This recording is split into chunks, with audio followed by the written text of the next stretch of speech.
Okay? So I talked to a lot of athletes, specifically about mental strength and winning and the mindset of winning.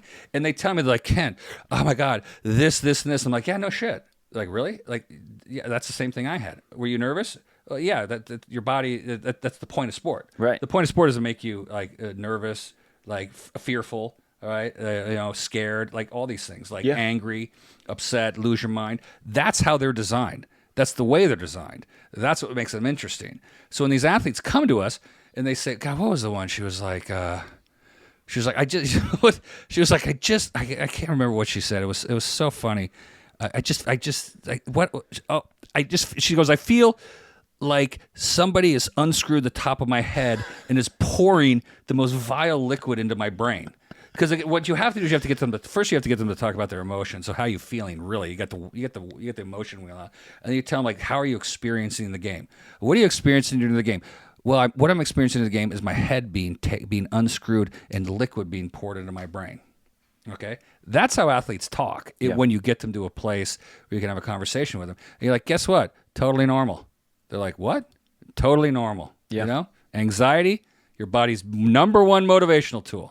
All right, your body is purposely making you anxious so that you fire up.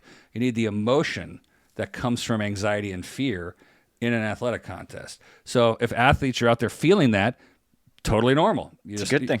You want to ramp it. Yeah. You want to get more. Like, you know, so in the baseball example, the part of the brain which helps you hit is also the part which is antisocial.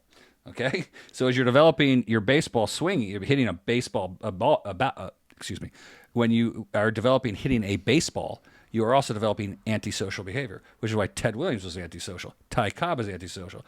Barry Bonds had some problems. You know, a lot of these players have some problems.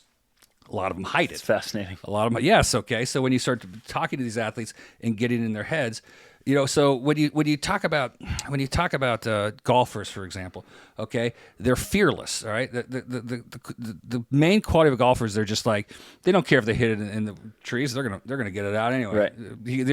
I want to show them how good I am. Rory's gonna draw that 7-iron around the bend. At the Masters. Right. You know what? Those guys are scared to go in the trees because they're not good with me. You lose that fearlessness as a golfer, which is why you see them decline and they can't. You know, right when you're putting.